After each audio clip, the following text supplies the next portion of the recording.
Bueno, vamos a trasladarnos en este momento, no tanto físicamente, sino a través del Zoom para tomar contacto con una querida amiga de mucho tiempo. Ella es abogada especializada en Derecho Informático y su nombre es María José Viega. Le quiero agradecer que haya aceptado esta invitación acá de participar del programa. María José, bienvenida. Muchas gracias y muchas gracias a ti, Sandra, por la invitación. Siempre es un gusto poder compartir estos espacios. Ahí va. Y bueno, la excusa de, aparte de que simplemente me interesaba ponernos al tanto y charlar porque somos amigas de mucho tiempo, pero en realidad la excusa es un tema en particular, que es esto del internet, ¿no? Pensemos que mucha gente que nos escucha a lo mejor ha vivido tantos cambios en los últimos años. Pensemos en alguien mayor como nosotras o un poco más, que yo la otra vez estaba leyendo que en el 91 creo que fue la primera página web que se subió a la web, ¿no? Y en 30 años ha pasado de todo, ¿no? Ahora tenemos clase por el celular, hacemos un montón de inventos tecnológicos. ¿Cómo ha sido para vos transitar este tiempo, estos 30 años que vos de una manera muy, pero muy pionera te diste cuenta que había un campo ahí para trabajar desde el derecho y la informática? Bueno, esto fue digamos, por casualidad, en realidad, a raíz de un caso que me llegó allá. Yo estaba recién recibida.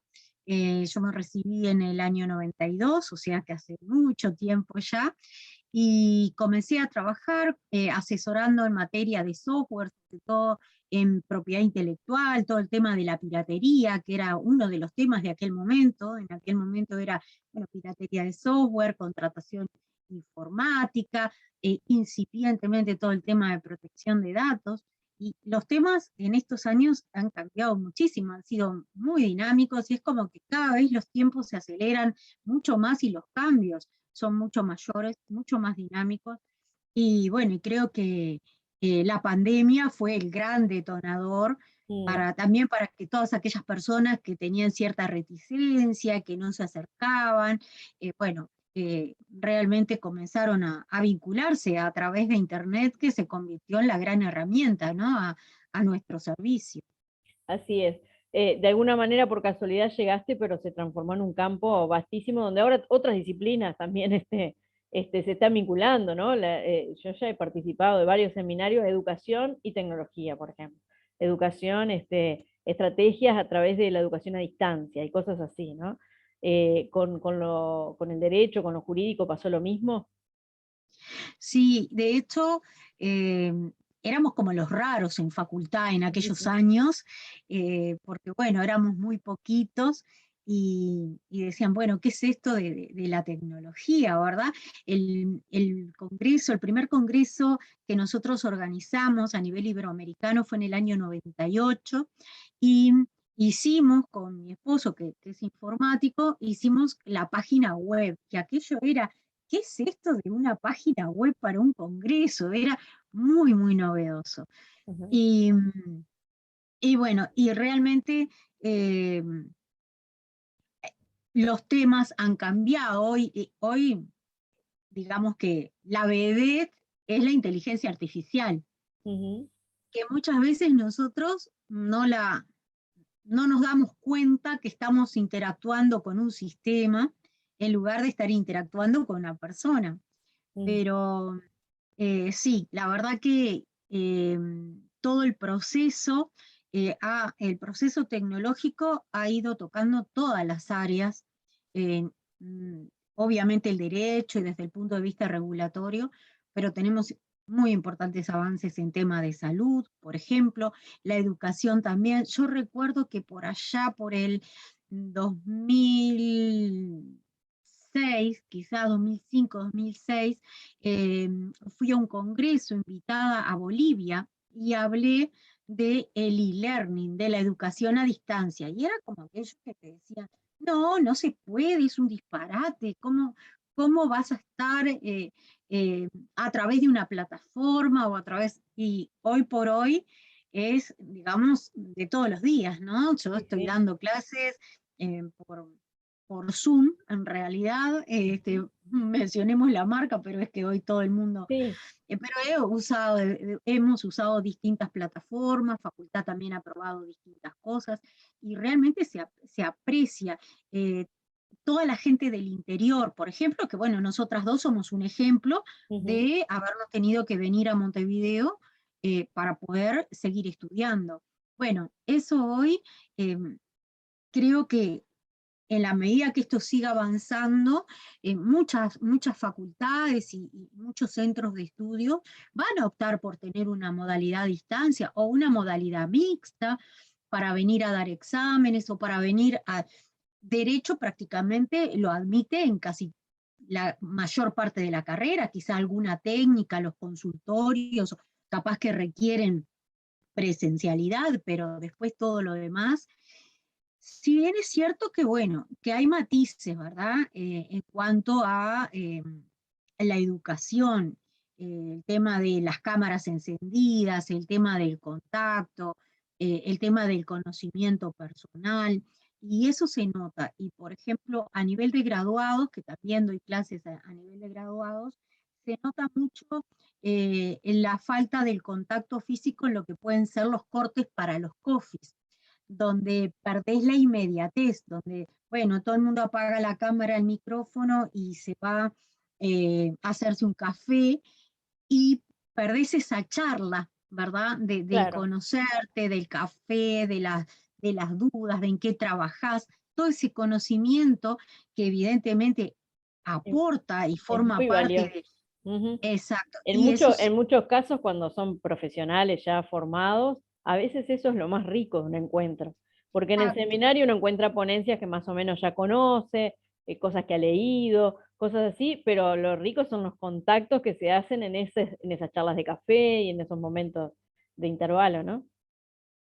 Sí, eso es algo bueno, que se ha perdido y que, bueno, capaz que hay que apostar por algo mixto, ¿no? También a nivel de grado, porque también lo que son las comunidades de estudio, los grupos, el conocer a quienes forman parte de tu generación a distancia me parece un poco más complejo, que mirándolo desde mi edad, porque yo veo, por ejemplo, que los estudiantes, yo estoy dando en facultad ahora primero y segundo año, Ujú. y tienen sus grupos de WhatsApp y tienen, o sea, tienen otra dinámica para conocerse que evidentemente nosotros lo hacíamos de otra forma, ¿no? Así es. Pero sí, la gente joven se relaciona de otra forma. Y en esto que la OIT habla del futuro del trabajo, ¿no? ¿Te parece que te pregunto por el derecho, porque es tu especialidad, si estuviera hablando con un maestro, le preguntaría a un maestro, pero si te parece que va a desaparecer la profesión, si va a ser sustituida por la tecnología, o así como se habla de que algunas profesiones estarían en declive por esta razón, y que surgirían nuevas actividades, ¿no? Creo que estamos, que esas visiones apocalípticas, estamos muy, muy lejos de eso. Ajá. Yo siempre creo que la tecnología tiene que ser una herramienta Ujú. al servicio del ser humano, que el centro tiene que ser la persona y que la, tenemos que pensar en la tecnología como herramienta y concretamente la inteligencia artificial, que es lo que se vislumbra como riesgo. eh, Creo que tenemos que trabajar en ese sentido, ¿no? En poner al hombre en el centro y que, bueno, y que la inteligencia artificial, que sí, que es muy poderosa, sea una herramienta que, bueno, que nos permita eh, hacer búsquedas súper eficientes, que nos permitan eh, hacer todas esas tareas repetitivas, ¿verdad? Pero la creatividad desde el punto de vista humano creo que va a ser muy difícil que sea Sí. sustituida por la máquina, a pesar de que hoy vemos que tenemos cuadros pintados por sistemas de inteligencia artificial, música creada por sistemas de inteligencia artificial, pero no dejan de ser combinaciones de lo que un creador humano ya hizo. Ujú. ¿Mm? Una forma inteligente de combinarla, inteligente entre comillas.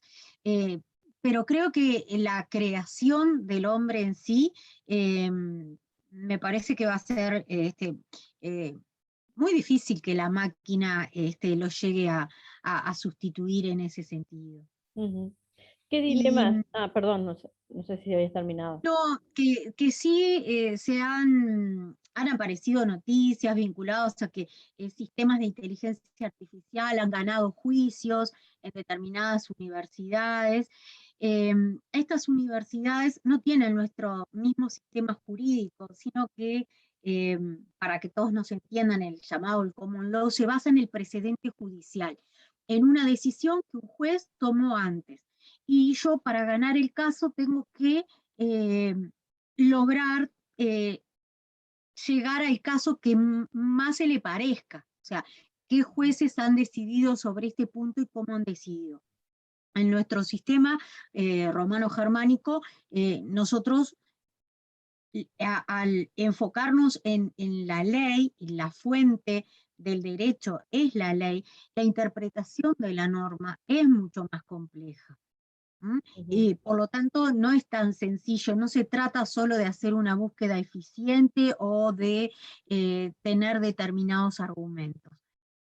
Sí es verdad que se ha ido avanzando, por ejemplo, en todo lo que son los smart contracts, estos contratos inteligentes, que en realidad eh, en muchos casos son formas de ejecutar un contrato, un acuerdo previo.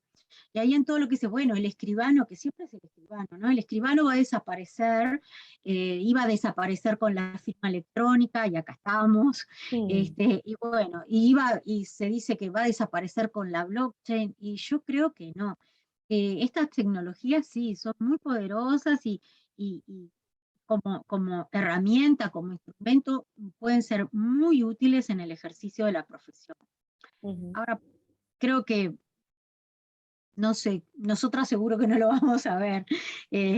Si en algún momento, bueno, eh, pudiéramos tener ese tipo de competencias. Sí es cierto que la tecnología compite en algunas áreas. Hay un autor que a mí me gusta mucho porque, bueno, yo no coincido en muchas cosas con él, pero te hace plantear, te hace reflexionar en algunos temas, que es Yuval Harari. No sé si lo conoces, es un profesor de historia eh, en la Universidad de Jerusalén y tiene muchos libros escritos, pero tiene una trilogía que es este, muy interesante, que es Homo Sapiens, Homo Deus y las 21 leyes para el siglo XXI. Y vinculado al trabajo, que era lo que tú me planteabas, él dice que más que el desempleo o la explotación, que ha sido uno de los temas que ha preocupado a nivel de la historia, y que en definitiva sí hay empleos que desaparecen, pero siempre se van creando nuevos empleos. Ujú. Hoy, por ejemplo, todo lo que es vinculado a tecnología tiene desempleo cero. En materia de seguridad, por ejemplo, se necesitan muchísimos profesionales. Y él decía que más que preocuparle justamente la falta de empleo o la desaparición de determinados empleos, le preocupa la irrelevancia del ser humano frente a la máquina. Y creo Mm. que esto es un tema interesante para plantearnos, ¿no? O sea, porque va a depender de nosotros hasta dónde permitimos que un sistema nos desplace. Sí, justo mi pregunta que te iba a hacer tiene que ver con la ética, ¿no? Yo te decía, ¿qué aspectos éticos tenemos que tener en cuenta como seres humanos que usan la tecnología, ¿no? Bueno, vos ahí planteabas uno que eran los límites, este, y me imagino que, bueno, muchos tienen que ver con los límites, ¿no? El qué publicar, dónde publicar, con el permiso de quién, o sea, hay como varios dilemas ahí que no sé si la humanidad se lo ha planteado, ¿no? O sea, hay algunos que simplemente se vinculan con la tecnología sin tener estos aspectos en consideración, y bueno, puede generar problemas, ¿no? Sí, de hecho, frente a la inteligencia artificial se han planteado muchas discusiones éticas previa a la discusión jurídica. ¿Por qué? Y porque la ética refleja los valores de una sociedad y no todas las sociedades del Son planeta iguales. tienen los mismos valores. Ujú, Entonces, ¿cómo yo voy a programar, por ejemplo, un auto autónomo en las eventualidades que la conducción de un auto puede plantear. Entonces, el MIT hizo lo que se llama el juego moral, que si lo buscan en Google, el juego moral del MIT, lo pueden hacer. Es un juego en el cual simula que tú vas conduciendo y te va planteando situaciones. ¿Qué pasa si tienes que priorizar entre atropellar a un anciano o atropellar a un niño? ¿Qué sucede si va cruzando una señora embarazada o con un cochecito? O, bueno, te va planteando, hay niños en la vereda, chocás al auto que viene de enfrente, o te vas hacia la vereda a riesgo de atropellar a los niños. Te va planteando todas esas situaciones. Y algo muy interesante es que eh, una de las conclusiones es que, por ejemplo, todo el mundo occidental prioriza a la niñez y a los jóvenes, mientras que el mundo oriental A los prioriza viejos. Ujú. a lo seguro, a los ancianos.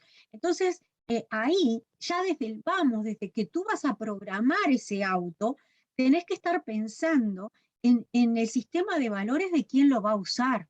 Más Ujú. allá de la responsabilidad jurídica que pueda haber después, toda la discusión, si es el que lo usa, el que lo hizo, el que lo programó, ¿verdad? Que es toda una discusión que hay por detrás. Pero bueno, ese tipo de discusiones, yo creo que sí, y muchas empresas ya han adoptado una serie de principios para trabajar en materia de inteligencia artificial. Antes de la normativa. Y de hecho, el gobierno uruguayo elaboró en el año 2019 una estrategia para la inteligencia artificial en la administración pública y elaboró una serie de principios en los cuales basarse para hacer cualquier tipo de sistema. Ujú. Esto es muy interesante, ¿no? Porque estamos partiendo frente a una tecnología, no estamos partiendo por la regulación jurídica, sino que estamos partiendo de la discusión ética. Bueno, esto lo vamos a hacer con tal foco, con tal finalidad, y esto no lo vamos a hacer. Ujú. Entonces ahí surgen temas como la transparencia, como la privacidad, que la privacidad es uno de los grandes temas de este momento, ¿no? Sin duda, sin duda. Bueno, si fueras a resumir un aspecto positivo de la tecnología y otro negativo, ¿qué elegirías? Deben haber Bueno, creo varios que de los dos lados, ¿no? Pero, sí, hay muchos. Creo que en la globalización, creo que la tecnología nos acerca, creo que eh, nos acerca o también nos puede distanciar, y ahí está esos blancos y negros, ¿verdad? Y que creo que los que conjugan los blancos y negros somos nosotros.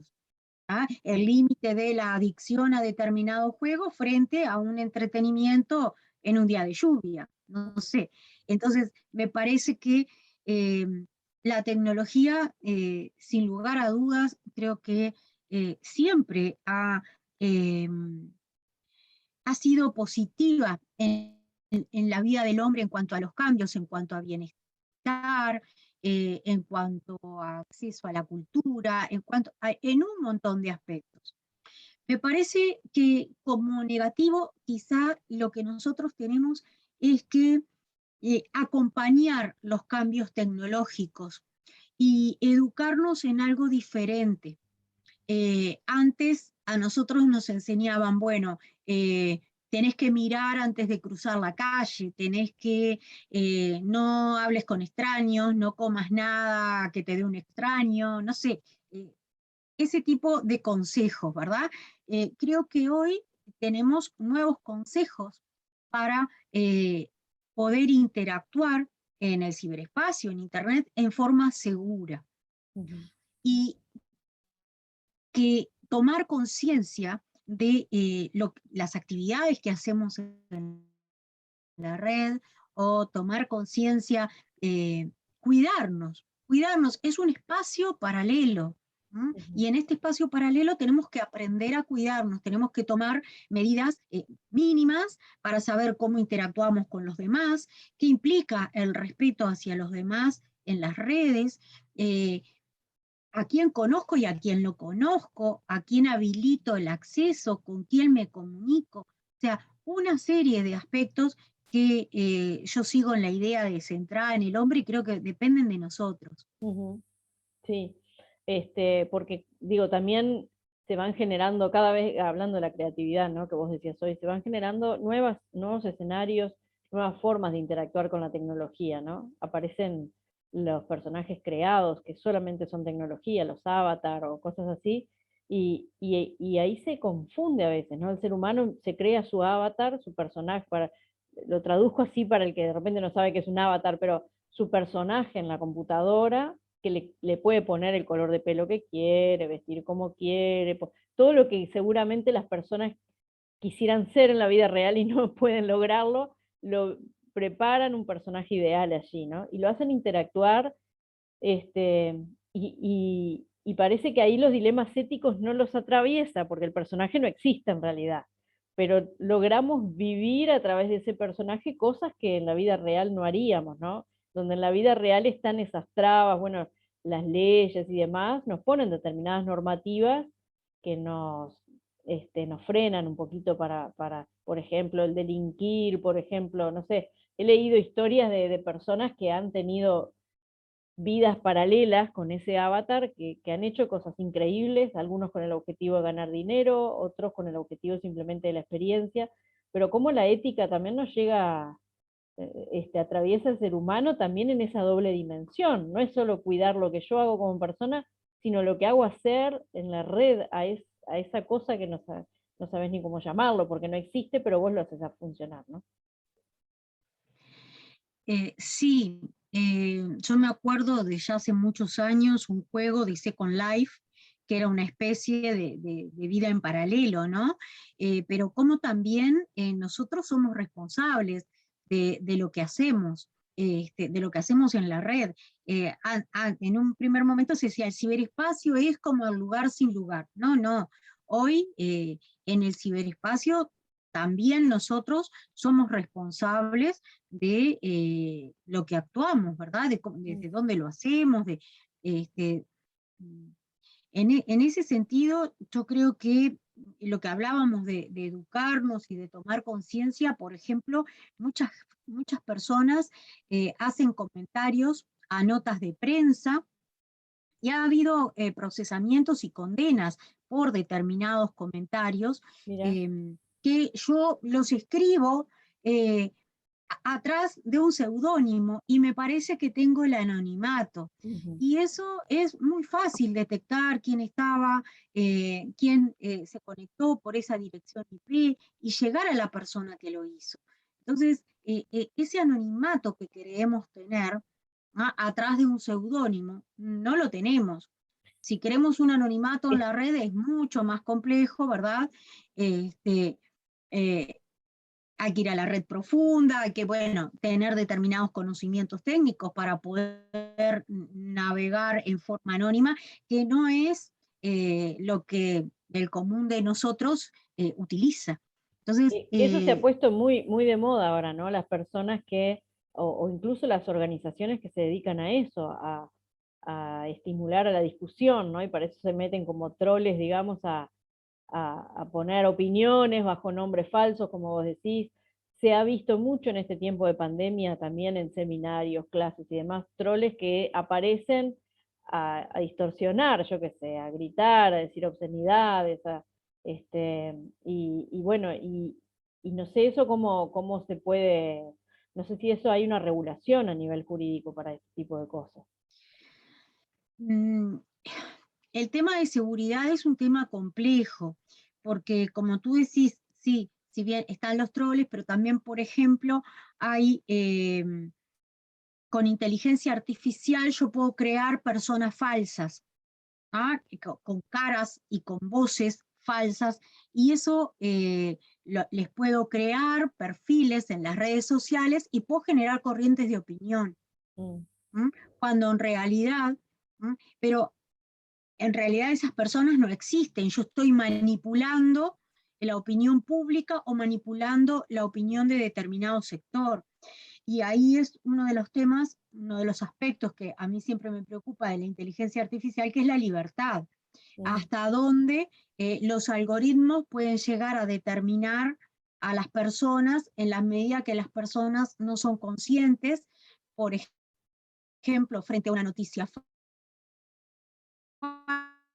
falsa, frente a un extraño que le pide amistad por las redes sociales y nunca lo vio, no sabe quién es, y no se preocupa por indagar si alguien lo conoce de su círculo de amigos, y capaz que a veces, lo que quiero tener es 1 millón de amigos, pero en realidad no debería ser ese el objetivo de las redes, Ujú. porque en la medida que nosotros aceptamos a cualquiera, bueno, nos estamos exponiendo, estamos corriendo riesgos.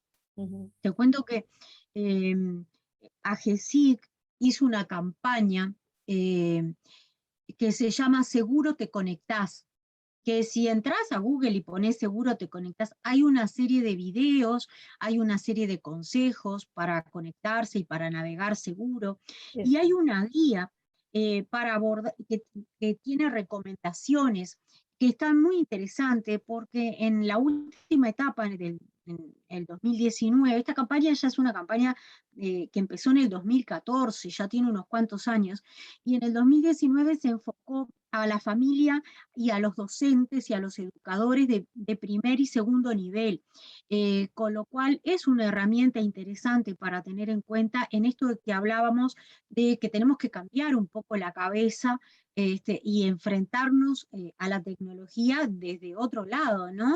Ujú. Evidentemente hay cambios de paradigma cuando pensamos en todas estas tecnologías, sobre todo las tecnologías emergentes.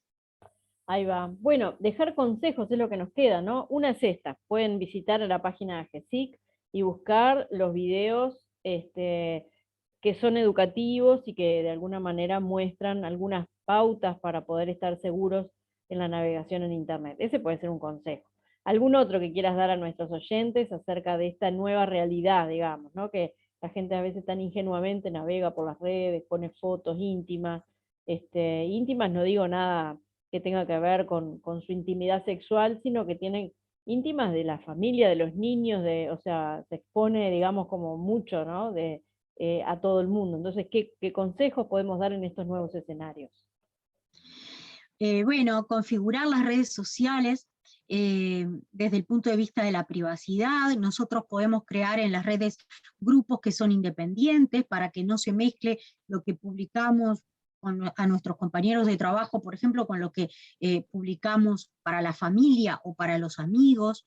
Esa, eh, eh, Tener perfiles privados, no tener perfiles públicos, de forma tal de que nosotros tengamos que aceptar a una persona y no que cualquier persona esté viendo qué estamos publicando, discriminar muy bien qué hacemos totalmente público de lo que, bueno, requiere cierta privacidad. No exponernos, como tú decías, hace unos días vi una foto en una red social de alguien que decía, ay, hace 1 año que compramos nuestra casa. Y estaba la foto de la pareja y atrás se veía la calle y el número. Uf. Hay determinados, hubieron hace unos meses determinadas noticias que decían hay que tener incluso cuidado cuando uno expone las manos, de no exponer las huellas, Mm. porque con determinados programas avanzados pueden llegar a captar nuestras huellas dactilares. No sé qué tan cierto es, pero bueno, son mecanismos de precaución, ¿no? Es decir, ay, me fui de vacaciones, fuimos todos de vacaciones y la casa quedó sola, ¿verdad? Claro. Eh, Hay determinados elementos que sí tenemos que tener en cuenta en cuanto a esa exposición que hacemos en las redes. Si las personas no saben cómo configurar sus redes o demás, algún lugar donde pedir asesoramiento, así como mencionaste la página de GESIC, donde uno puede decir, bueno, me pueden ayudar con esto, cómo configuro mis redes, o bueno, simplemente es la opción de llamar a un técnico, yo qué sé. Sí, pero hoy por hoy, por ejemplo, normalmente si uno busca en el propio Google, si uno ¿Cómo busca hacer? cómo Mm. configuro tal cosa, normalmente hay videos. ¿Cómo hago tal otra cosa? Normalmente hay videos que me van explicando paso a paso. La misma red tiene las herramientas, ¿verdad?, para cuidarnos y para protegernos. Perfecto. Bueno, te agradecemos mucho, ¿eh? Súper interesante porque seguramente en 3 años nos juntamos de nuevo y hay otros avances, ¿no? Va muy rápido Para esto, dudas. sumamente rápido, y ya estamos hablando de inteligencia artificial y estamos hablando de personas creadas que no existen, pero que las hacemos interactuar en red. Estamos hablando de un mundo que antes hubiéramos dicho que era medio mágico o solo pensable para los supersónicos, aquellos que andaban en autitos voladores. Así que bueno, nos llegó esa época con características bien, bien distintas a las de nuestra infancia y tenemos que aprender y todavía educar a los que siguen a que sean responsables en todo lo que hacen, ¿no? Muchísimas gracias, María José, por este tiempo y bueno, seguir trabajando, ¿no? Por el bien, por la ética, por el cuidado, digamos, a nivel jurídico en escenarios como este. Sandra, muchas gracias a ti. Y bueno, para los que tengan interés, les cuento que tengo un canal en YouTube que pueden profundizar en muchos de estos temas, así que eh, son bienvenidos. ¿Lo buscamos por tu nombre? Sí, por mi nombre. Perfecto. Bueno, muchas gracias.